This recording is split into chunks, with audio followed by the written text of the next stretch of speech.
tried it, so you don't have to. You were the talk of the town. And I was the talk of the town because Patrick pinches butts. Butt pincher. Hey guys, welcome to my channel. So I thought I'd do some more reacting to old-timey educational videos. I'll make sure to link the old one that I did and make sure to check that one out. These are ones from the 40s and the 50s and sometimes the 60s. So they're always fun and interesting to see what people were told to do and how to act and things. So I thought we'd do some more of that. So why don't you hop along with me? The channel that I'm watching them from is called Old TV Time. It's a very fun channel, so I recommend you check it out. I'll make sure to put a link to their channel in the description. So why don't we dive right on in to some educational videos. Our first video is Better Use of Leisure Time from 1950. Time. Leisure time. Did you ever stop to think how much leisure time you really have? Some of us put our leisure time to good use. And some of us, Ken Michaels, for example, spend most of our leisure time just moping. Moping? He thinks I'm moping. Well, who wouldn't mope? I thought you were going to touch yourself. There's nothing to do. Nobody's around. You know how it is. I went down to the bowling alley. Went over to the drugstore. None of the gang was there. All my friends are busy, so what's for me to do? Do you suppose Ken has more leisure time than his friends do? Huh? Well, no, I don't have more time. We all spend about the same amount of time in school, and the rest is leisure time. I've got nothing to do but wait for supper. My friends have more things to do. They're lucky. Ken's pretty lucky, too. Listen to that. All right, I'll bite. Why am I lucky? Because you have so much leisure time. Time in which you can do things you enjoy. I think Ken is going crazy. Time in which you don't have to work. Someone's talking to him? Like this, huh? Is that good? Let me show you a few things. Suppose you had lived 100 years ago. What would you have been like? Take a look. Where? Oh. Oh. Is that me? Is that what I would have looked like 100 years ago? Well, perhaps. But now, well, let's look back 100 years again. Oh my goodness. And see someone else. Who? Hey, that's my dad. Young man, you get off that bed and get to work. After you clean out the stable, you can build some new steps for the back porch. While I work 72 hours a week, no son of mine is going to loaf. 72 hours? 12 hours a day, 6 days a week. Tomorrow morning, young man, you're going out to get a regular job. You can work too, and earn your keep. Not so good, Ken? Well, let's try another picture. Say about 50 years ago. Oh, hello, son. Well, say, I've got some new pictures for the stereoscope. We'll look at them tonight. Don't forget about your chores. Have them all done by the time I'm through work.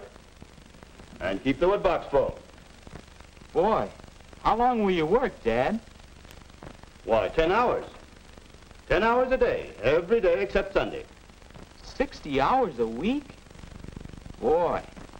Well, Ken, let's take a look at your father's time as it really is today. Hi, Dad. You sure don't work as long hours as they used to. That's right, Ken. It's a wonderful thing to be able to do so much work in so little time. This 40-hour a week suits me fine. And some people even work shorter hours nowadays. Oh, by the way, Ken, how'd you like to play a quick round of golf before supper? I think we can work it in. Wow. And then later I'd like How are you to select eating? that new bookcase I'm making. Holy crap. Well, Ken? Yes, Dad does enjoy his leisure time. Oh my God. To think that a few years ago, people didn't have nearly so much time to themselves. Yes, we've gained a lot of leisure time in the last century or so. All of us. Wait a minute. All of us? Mother should hear you say that. She's always complaining that she doesn't have enough time. Well, let's see about that. Oh. Can you picture your mother as she might have been 50 years ago? Oh, God. I guess so. Oh. I can't. My, that's hard work. It takes so much time, too. But that's woman's lot in life. Scrub clothes, carry water, bake bread, feed the chickens, Oh, my till gosh. time to go to bed and then get up again to start all over again. You see, Ken? Now, how about today? Oh, she has a laundry machine. She has all the time in the world. My, this new washer certainly is a time saver. And I do need some extra time. Now, let's see, I want to do some shopping, but this first. Wait a minute.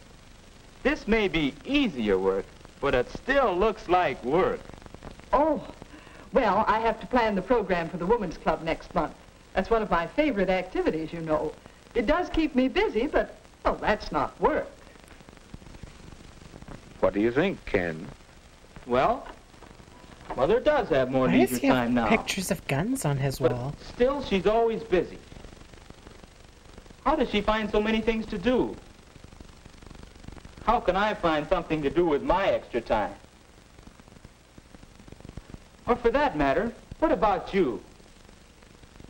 I don't know. Me as the Seems as if leisure audience? time is a problem. Well, let's see how your friends have met that problem. I told him once my friends were all busy. Oh, busy. They have something to do with their time. Let's see. Last I saw Dave, he was headed that-a-way. You mean this way? Yes. Dave has a hobby of identifying birds. You sure about It's that? a pleasant way of spending his time, and besides, it helps him with some of his schoolwork. You can learn quite a bit from hobbies. I think he's going to murder Here's people. Bill. Some of his leisure time is spent doing part-time work at That's the not bookstore. leisure. Along with That's not earning a some leisure spending money, activity. he's getting experience that will help him later on. And Alice is devoting some of her leisure to learning to sew. That's something she'll be glad she did when she's older. Oh, yes. And right now, she gets a big kick out of it. Here's the way Marge spends some of her leisure time. She's learning to play the piano. She's getting a lot of pleasure from her own accomplishment. And job, she's Marge. acquiring a skill that will help her socially.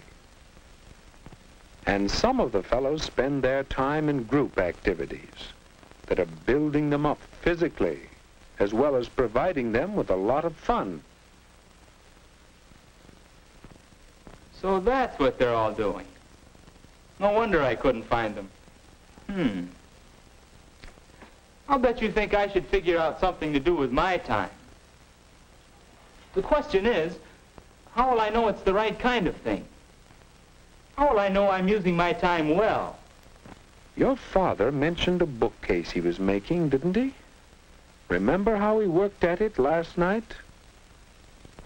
Mr. Michaels, you gain 3 important things from your hobby, don't you? Do I? All I know is this is a pleasant change from my work, and I'm learning a few things. Someday, when I get more time, I'm going to make new furniture for the whole house. Well, there you are. Do you see now, Ken? I think so. A good use of leisure time should give you a change.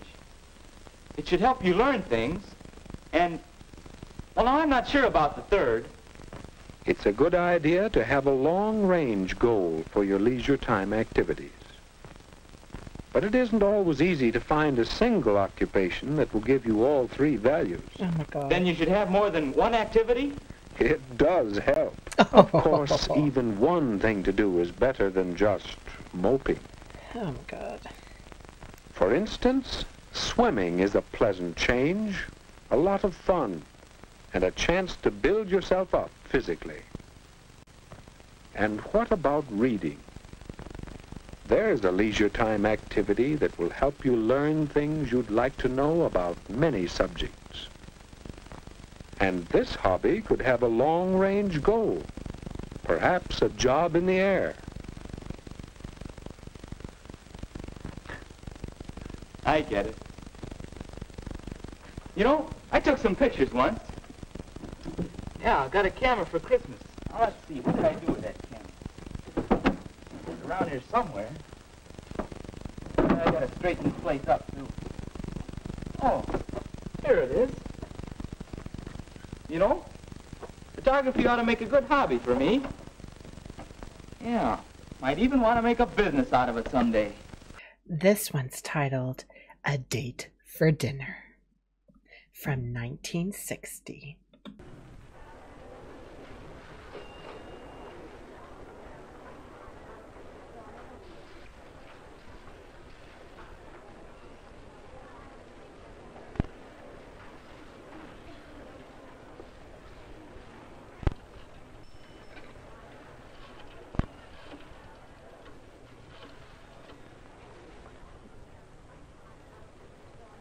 Hello, is Linda there?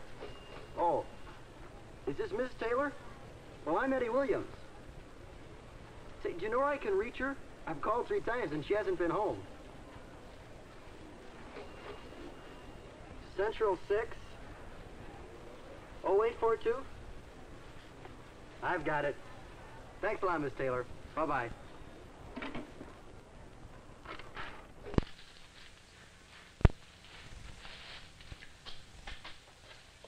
What's this newfangled paper towel? So, Kathy, I told Mom, if he isn't going to tell her who he is, I'm certainly not going to wait for whoever he is to call again. Oh, the phone rang. Hello? Hello? Oh, hi, Linda. This is Eddie Williams. Boy, are you hard to get a hold of. Called you 3 times last week. I didn't know you were calling. You never left your name. Oh, I'm sorry. I wanted to know if you'd like to go out to dinner with me Saturday. Saturday? This Saturday? Well, yeah, that is if you're not busy. We could make it some other time. Oh, no, I'm not busy. I'd love to go. Swell. Pick you up about 7 then? I'll be ready. Fine. Goodbye. Bye. Bye-bye. Can he afford dinner? Oh, Yes, sir. But I've never been out on a dinner date before. I'm just scared to death. Why? You know, check rooms and she didn't waitresses even and ordering, move and her mouth. it's so complicated. Ugh. I just know I'll do everything wrong. Oh, my And Eddie gosh. will never ask me to go in. Silly. There's nothing to going out for dinner. The hell? Not for you. If I had an aunt who owned I'd know how to act, too. Linda, the restaurant's closed on Mondays. I'll ask Aunt Kate over tonight, and we'll ask her about all these things that are bothering you. Besides, the folks are going out, so this'll be sort of fun. But come on Oh. over after dinner. Okay.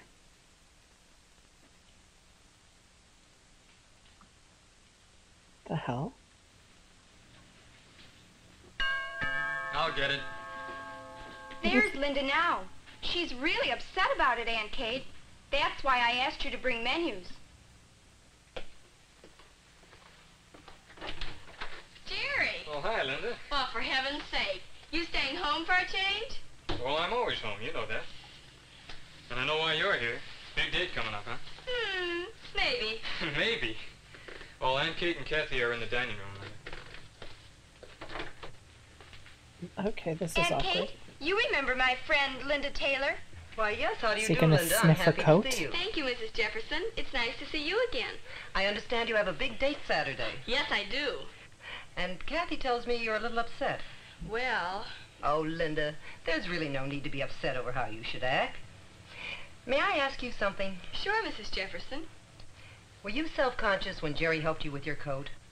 Golly, no. He always does. When he's here. And because you're comfortable with him, you're not self-conscious. Isn't that right? Well, it threw me the first time he did it. Really, Jerry. Oh, Go on, Jerry. Mrs. Jefferson. Well, there's the secret right there, Linda. The more often you do something, the easier it is. Now, what we're going to do is practice right here with you, Kathy, and Jerry. First, we'll set the table. I'll need your help, Kathy. You get the placemats. And Jerry, you get the menus. They're in the living room. Okay. Let's practice from the beginning now. This will be the hat check stand. You take over there, Kathy. And Linda, you and Jerry put your coats on and enter from the kitchen. I bet you Jerry's excited for this.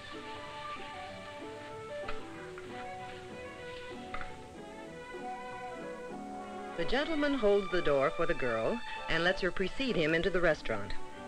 They both go to the hat check stand where it is proper, if the girl desires, for her to check her coat. Or she can keep her coat and drape it over her chair back after she is seated. You wait at the entrance of the dining room for the hostess to guide you to your table. The hostess goes first, then the girl, and the man follows. Usually the hostess will indicate the chair that provides the most desirable view for the girl. Sit down slowly to give your escort a chance to slip your chair up to the table. If you're still too far away from the table, rise slightly so he can push the chair closer. Don't just plop in the chair and expect him to lift you and the chair to the table. He may not be a weightlifter. Ha ha ha ha ha. A restaurant will provide more silver than you usually find on your dinner table at home, and is placed so you more or less work from the outside in toward your plate as the courses are served. There is usually a soup spoon, a coffee spoon, and a dessert spoon. Then a butter knife and knife to cut your meat. Now on the other side you have your salad fork and your regular fork. Naturally you will carry a small purse that rests easily in your lap because you never put your purse on the table. No, no, no. You immediately unfold your table napkin, not all the way, just halfway, so the fold is toward you. Then look at the menu. You will have ample time to study the menu, and you may ask about any dish that has a name you... Menus are nothing to be confused about once you become familiar with them. Notice that there are two price lists, one for a la carte and one for table d'hôte, which is the complete dinner. The left side items, which means you receive only the entree portion of the table d'hôte. Table d'hôte. The entree is the main course, and a la carte includes only the main course, potatoes, salad, bread and butter, and sometimes a vegetable. If you order a la carte, the appetizer, coffee, and dessert cost extra. The right side of the menu is for the table d'hôte. This costs more. Oh gosh. You will usually find several appetizers listed to choose from. Some of them you drink. Others will be served with their own spoons or cocktail forks with which to eat them. If there is no price beside it, that means the appetizer is included with the price of the dinner, and you choose only one. If you choose one that has a price beside it, the cost of it will be added even to a complete dinner. After the appetizer, the waitress will bring soup. Soup du jour, translated literally, means soup of the day. And it's perfectly all right to ask, what is the soup du jour? You might not want to order soup if it's a kind you don't care for. Well, yeah. After choosing your entree or meat course, you will have a choice of salad dressings. So make up your mind whether you want French, oil and vinegar, garlic, or Roquefort. Avoid using a knife to cut your salad. It's preferable to use a fork. You also have a choice of vegetables. And you will be asked how you want your potatoes. Usually baked, whipped, French fried, or cottage fried. Cottage fried? You cut one bite-sized portion of meat and finish eating it before cutting more. If there is gravy left and you would like to eat it, you may do so by putting a small piece of bread down on the gravy and then eating it with your fork, as if it were any other helping on your plate. Most people prefer to wait and have coffee with their dessert. When you've stirred the sugar and cream into your coffee, be sure to put the spoon on the saucer. It's bad manners to leave your spoon in the cup. The same rule applies after you have finished your dessert, if it is the kind served in a sherbet dish, which has its own serving plate, like ice cream, fruit, or gelatin. Your escort will give your order to the waitress, and a well-trained waitress seldom if ever asks the girl a direct question. If she should, however, common courtesy demands that you answer her. You wanted oil and vinegar dressing on your salad? Yes. Our oil and vinegar has a little garlic in it. Will that be all right? Oh, well, I'll have the French dressing then. 2 with French dressing.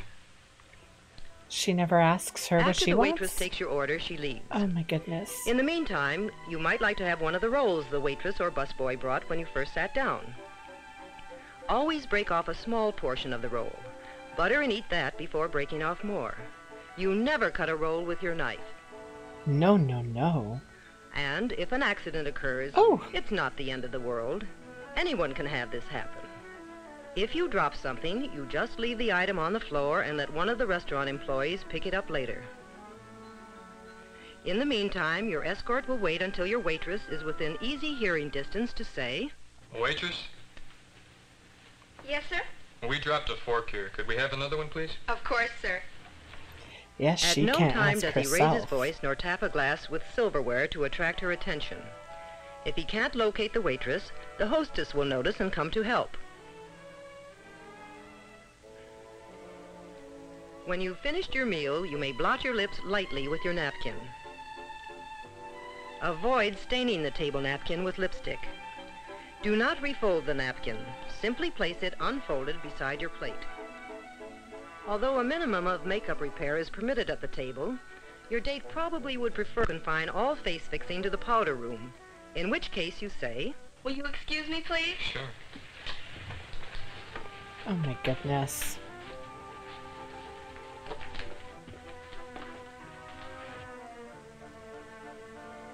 Your escort will take care of the check. Oh, leaving yes. the tip for the waitress equal to perhaps 15% of the bill.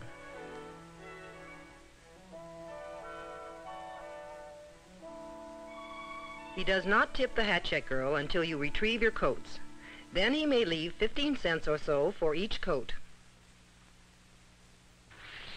That's all there is to it, Linda. Easy, isn't it? It's all in knowing how. And last but certainly not least, Everyday Courtesy from 1948. We are visiting room 10 to see an exhibit on courtesy. May I present Mrs. Anderson and her son Bill, who is in the class. They too have come to watch to see if the people actually display courtesy. Watch how Pete and Marion act as host and hostess. They know that courtesy means showing respect, thinking of the other person, real friendliness. When Pete mentions the neat job Bill did on the exhibit, Bill is pleased. That's courtesy at work. You can see, too, that everyone in the class must have done a great deal of thinking about courtesy and much work to prepare these posters and the rest of the exhibit. Oh, my goodness. Bill is especially proud of his part in the exhibit. The artwork on this large poster, ways to show that we are thinking of other people. We help to make our meetings with other people courteous by using such words as please. Whenever we ask for anything, it shows our friendliness and courtesy if we ask with please. On the other hand, thank you is a simple way to repay those who do things for you. Another expression we need all the time is excuse me. It lets other people know that you are thinking of them when you say excuse me. Still, another way to smooth your meetings with other people is may I? If you must interrupt, 2 words will show that you mean well. Simply, may I? Notice how pleasant and thoughtful Mrs. Anderson is as she expresses interest in Bill's ideas on the poster. Excuse me, sorry. Bill graciously shares the credit with his classmates. It was a joint project, he explains, during their study of courtesy. While Pete and Marion posed, Bill sketched the action. Please.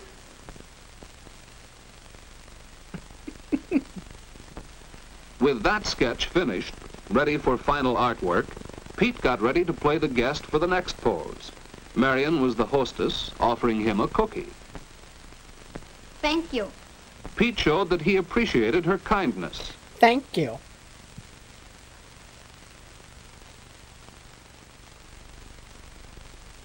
For the next demonstration, they needed another chair to make a sofa, and they needed a telephone.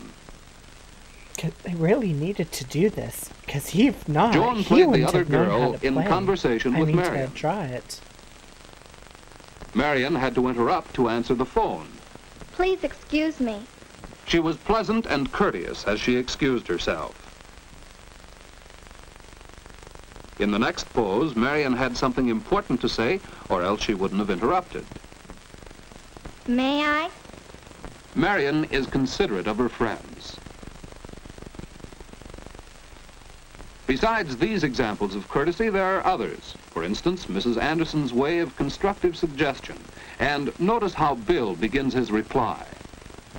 It's really quite good, Bill. But don't you think these courteous ways can be used in more than just these 4 situations? Oh, yes, you're right, Mother. That's why we put the captions on the poster. We need them all the time. Why, yes, Mother. We do need these simple expressions all the time to show that we are thinking of the other person. On the table is a scrapbook, especially prepared for the exhibit. It also showed consideration of the other person. The exact form of an invitation letter may vary, but this is an example. Dear parents, an exhibit of our schoolwork and courtesy will be held in room 10 of the Sunnyside School on May 29th from 7:30 to 9 p.m. Oh, my goodness. We hope you can come. Your friends, the class of room 10. Notice the details about place, date, and time, as well as a few words of cordial invitation. This type of invitation needs no acceptance, but the class prepared an example of one for their scrapbook. Dear friends, we thank you very much for the invitation to your exhibit in room 10 of the Sunnyside School on May 29 from 7:30 to 9 p.m. We shall be pleased to see your work on courtesy. Sincerely yours, your parents. A letter of acceptance shows all the same details to be sure they are correct. Oh, my. There is also a sample letter of regret stating why the person could not accept. Oh, gosh. On the next few pages of the scrapbook are drawings and poems Pete had made about courtesy when using the telephone. Poems. Answer promptly. Don't keep the other person waiting. Of course not. Friendliness is one of the main parts of courtesy.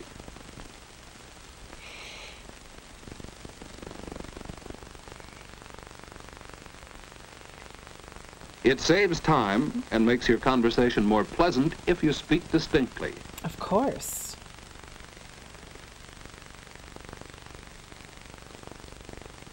It's courteous to be brief. Someone else may want to use the telephone. So much for the scrapbook. Over here is a poster that another student made. Be a good listener. It pleases the speaker to know you are really interested in him. And then, too, you can learn much by listening carefully. Mrs. Anderson is being a good listener now, isn't she? And then there's the matter of introductions. How will Bill introduce his mother and his teacher? Mother, may I present Miss Barton, our teacher? See how Bill shows respect to his mother by mentioning her first. Because she is the older woman, he presents Miss Barton to her. And he helps their conversation get started by explaining who Miss Barton is. It's so nice to meet you, Mrs. Anderson. Bill has told me how much he enjoys your class. He's learned so much about courtesy.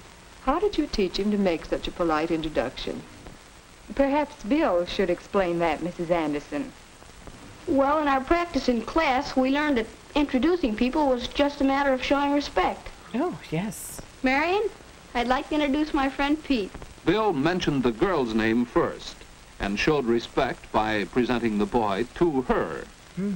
You can mention either name first with two boys of the same age. Bill, this is Pete. Pete Dalton, Bill Anderson. How do you do, Bill? Hello, Pete. So the poster that grew out of this practice is included in the exhibit. Oh. And that's how the Yeah, class learned that too old. introductions are really Man, easy. too old. Just remember to show respect. Well, those were quite interesting. Those manners and being courteous, I mean, they're still kind of to this day, but we don't seem to use them as much as we did back then, I guess. I'm still amazed by these videos.